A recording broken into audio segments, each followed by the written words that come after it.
Now, moving on to the marijuana protections for employees. I think this law was drafted for Elon Musk and Joe Rogan. I got the screenshot here of Elon Musk smoking some pot Who while is he was that? here in California, Joe Rogan's show. That was a while ago, but it actually turns out too, I was getting ready for this and looking at it. Uh, there was some suspicion about the federal government. Elon Musk has some contracts under SpaceX with the federal government.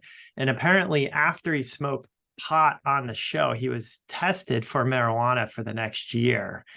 And so that turned out to be a nightmare for him. I think there's a lot of pushback. But with that said, California is moving to really protect employees' use of marijuana away from the workplace.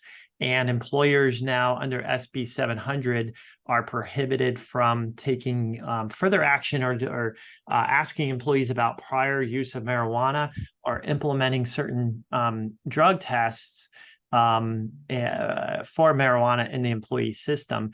And what SB 700 is really going to prohibit are these types of drug tests that would show the presence of or that the employee used marijuana. Some of these tests can detect if the employee used it 30 days in advance of the test. And so California is saying, look, that's prior drug use. That doesn't show that they are still currently under the influence or using marijuana now. So you can't use these types of tests. The technical term is non-psychoactive cannabis metabolites. The test cannot screen for those. And from my understanding of the technical aspect of these tests, there are no tests that basically comply with this law. I could be wrong on that. I'm getting up to speed on the science behind it. But it's something employers need to take a very close look at if you do have drug screenings to make sure it's compliant with this. Now, the law is clear that it doesn't prohibit employers from disciplining employees for being under the influence of cannabis or possessing cannabis while at the workplace.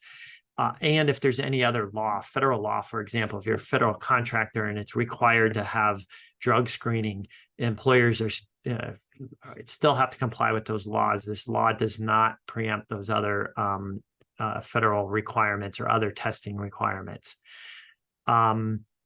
So with that, the key provisions, the SB 700 does exclude certain employers from the requirements as well, such as employers in building and construction trades, or as I mentioned, employers who are required to conduct federal background investigations or clearances. And then employers are not prohibited from disciplining employees for being under the influence at work or possessing cannabis while at the workplace. And I think the key here for employers, the key takeaway is to get away from the drug testing and really go to observing the employee and sticking with observations about how the employee's appearance, how they're acting at work, things like that, smell maybe. And as long as that's documented, if the employee shows up to work and they appear to be under the influence of marijuana, then the employer can take action against that employee. But have that well documented. And with all the requirements for drug testing and drug screening, and now with this, prior to this, and now with this law under SB 700, it gets very complicated for employers to implement a drug screening program for new employees. So be careful about that if you're going to go that route.